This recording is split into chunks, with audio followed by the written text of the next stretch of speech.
Inspiration. Thank you, Jet. To Mr. Jaime Augusto Sobel de Ayala, Mr. Fernando Sobel de Ayala, to Miss Mariana Sobel de Ayala, to myself de Ayala. Hindi ho, mali, sorry. Mapag-angkin.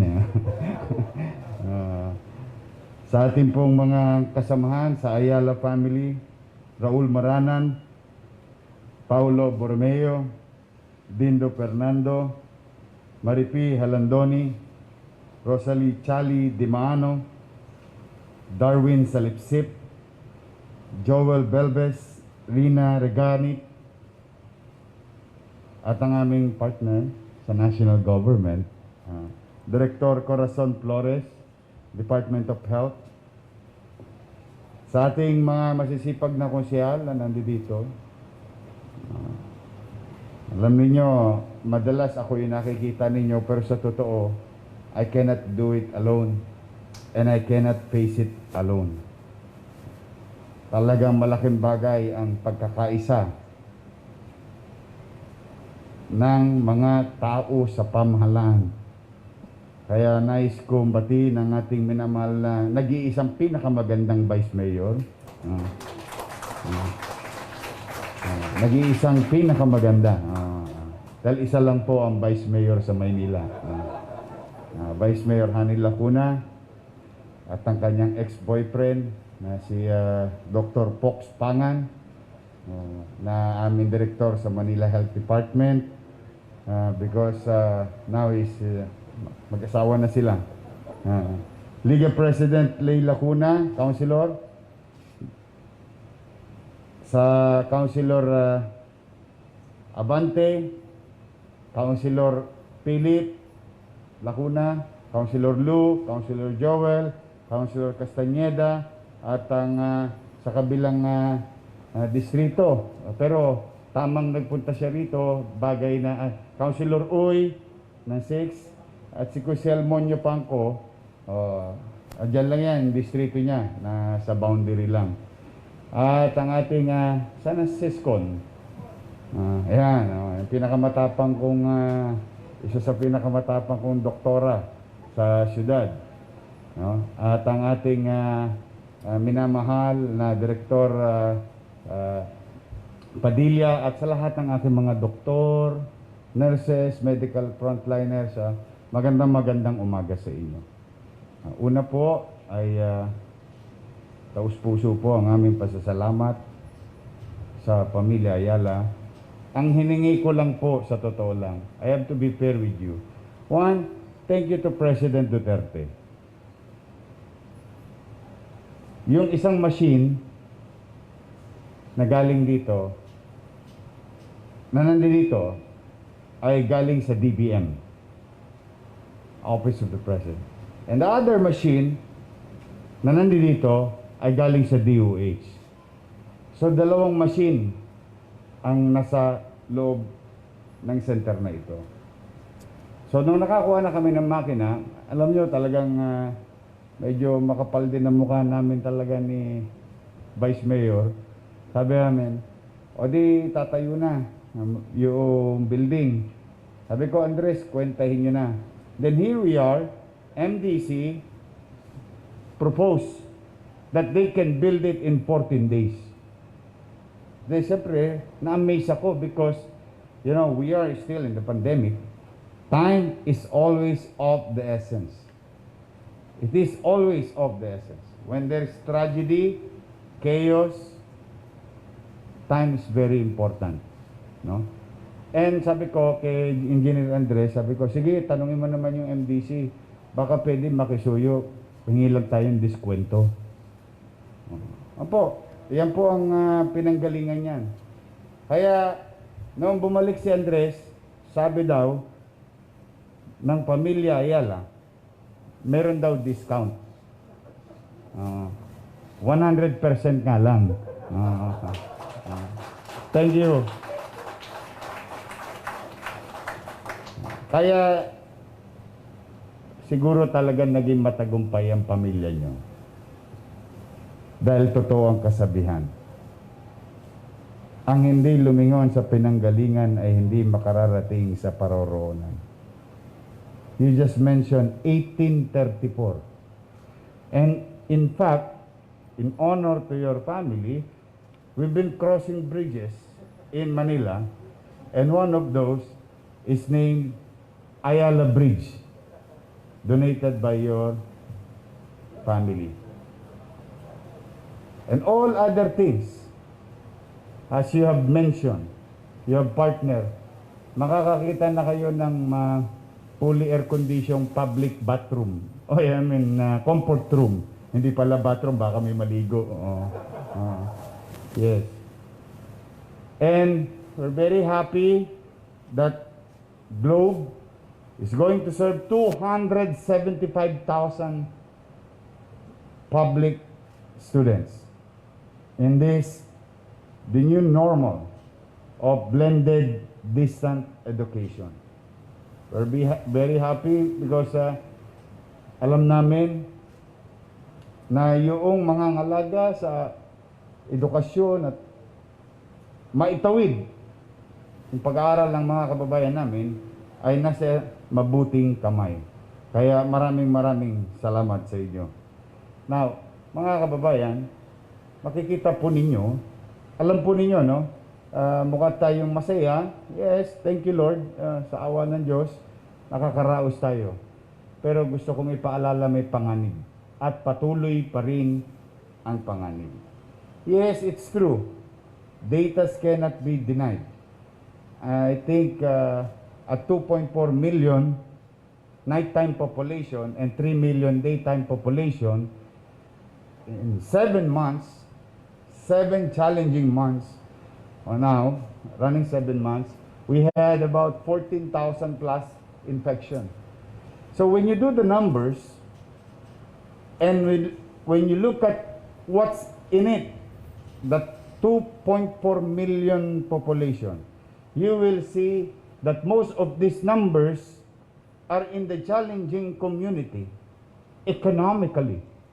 So naturally, if we are talking of virus, so there will be more infection. You're going to expect more infection. But sa awa ng Diyos, no, nakararaos naman.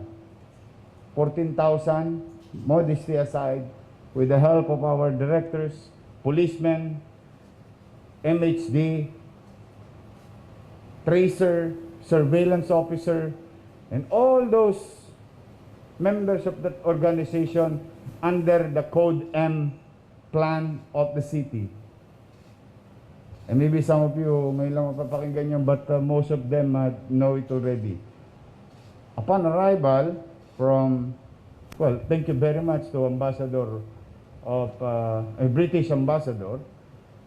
I was given a chance to meet with the head of COBRA, the Corona British Response Agency, before the infection in the country. So immediately when I get back, nilagay natin yung Code M program, which is contain, delay, and mitigate. Contain and delay the infection, mitigate the economic or cushion the economic effect of this pandemic to businesses and families. So out of 14,000, sa awa ng Diyos, yesterday, just to be updated, because 12 o'clock pa yung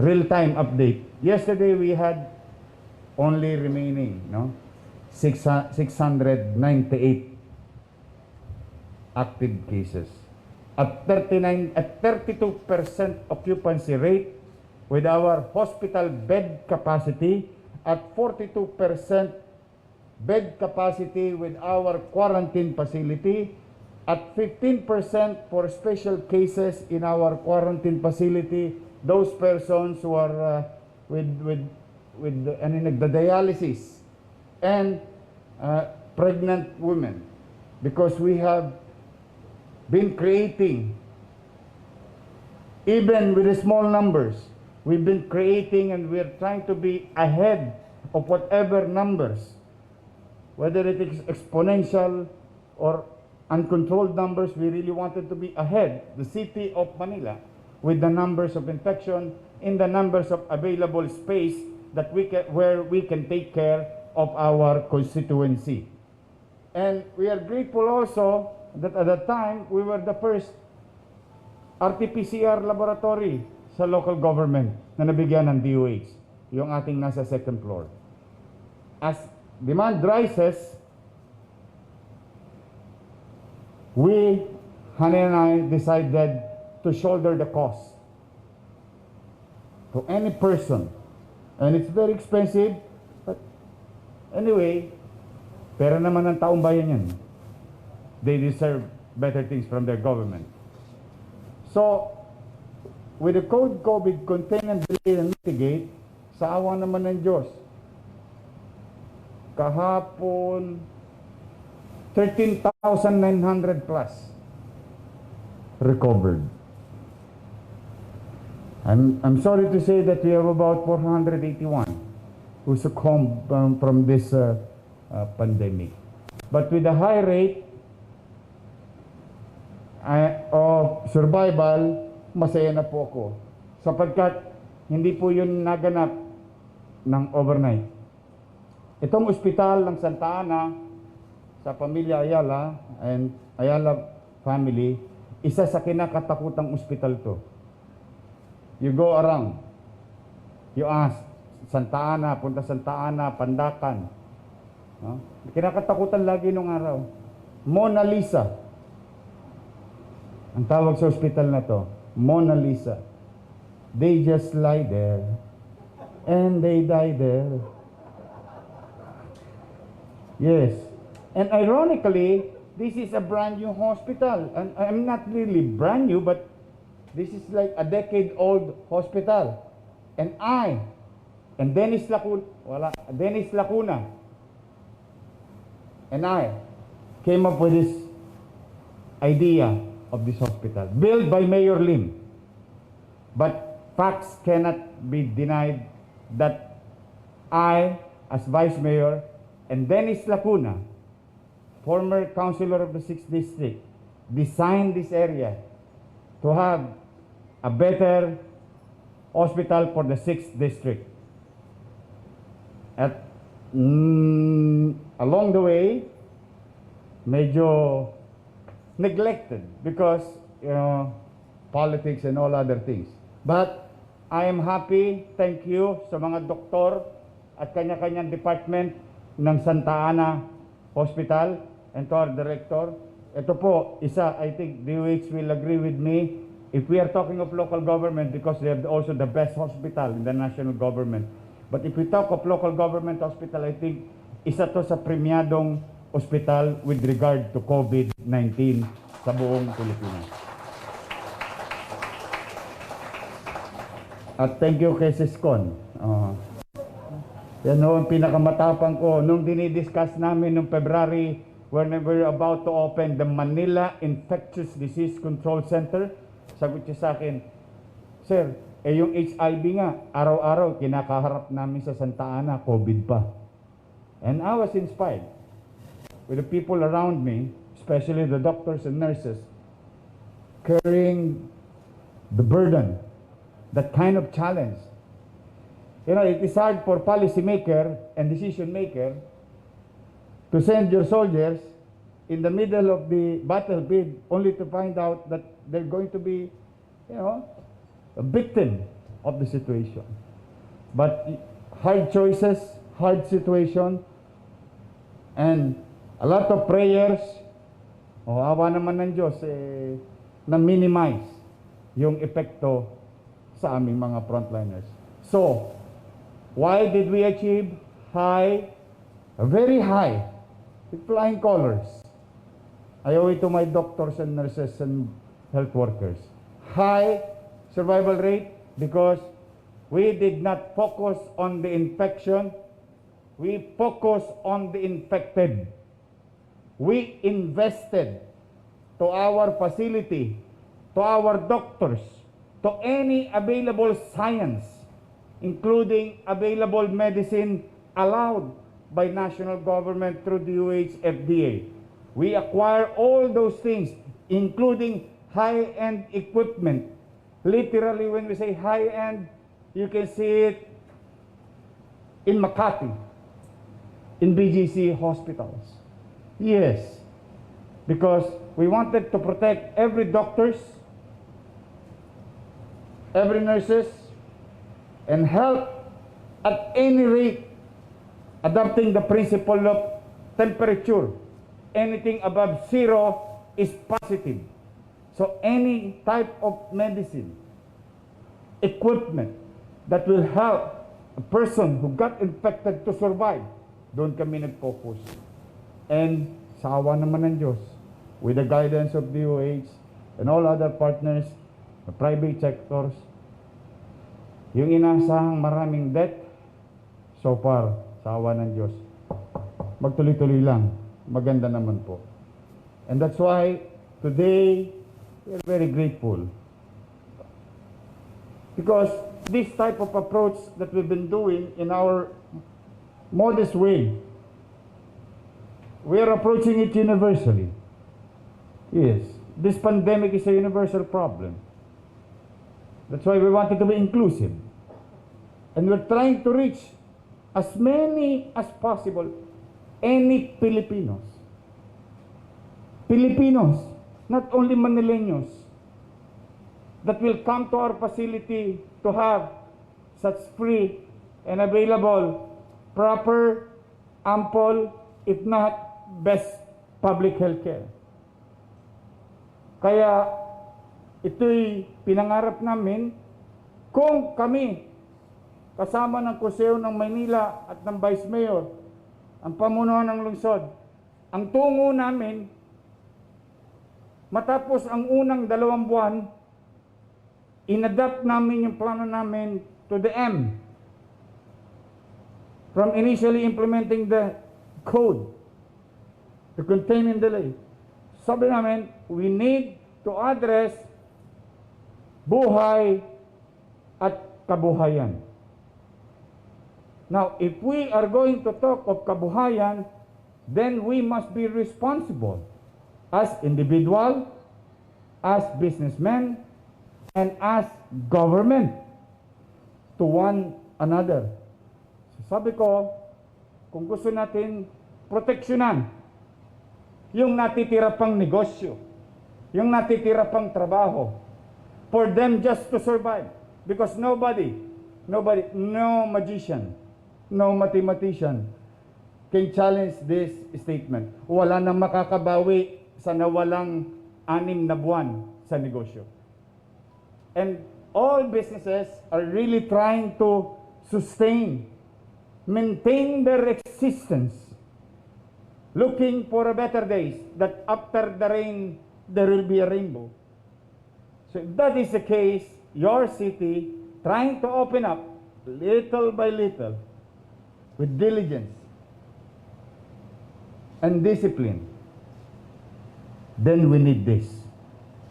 This facility will assure businessmen, employees, and consumer to go to a place of business, place of work, or field of undertaking comfortably, or yung what we call peace of mind, because they were properly tested and they are harmless among each other. So again, let me remind you what I have said 2 months ago. We must learn how to live with COVID-19. COVID-19 will be part of our daily lives. It is a given fact. But we can learn to live with it. But at the same manner, we must learn how to go back to work safely. And I think we can do both. We are old enough and knowledgeable enough. What is the effect and how are you going to be infected with this virus or dreadful virus. So I don't want to live in fear. Yes, you must worry, but you must not fear. Worrying giving you a subconscious self-discipline, protection, human nature. Survive. You just worried. Protect yourselves, discipline yourselves, and your government, your city government in our own little way. Look at this today. We will not stop. We will not stop. We will continue to work with hand in hand with the national government.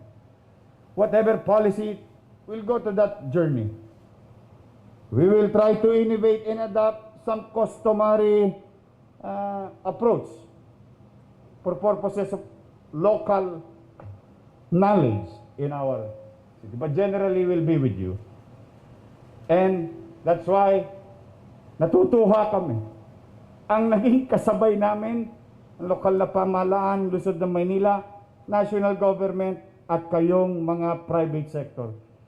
Immeasurable na po ang naging donation sa lungsod ng Maynila. Ang nakakatuwa po talaga. Talaga po minsan na nagugulat ako. When it rains, it pours. So today, an example, a very good example of private sector and government can be efficient partners. And now I wish that others will do the same. Utilizing every available resources in front of you. Akayin sila lahat tungo sa isang direksyon.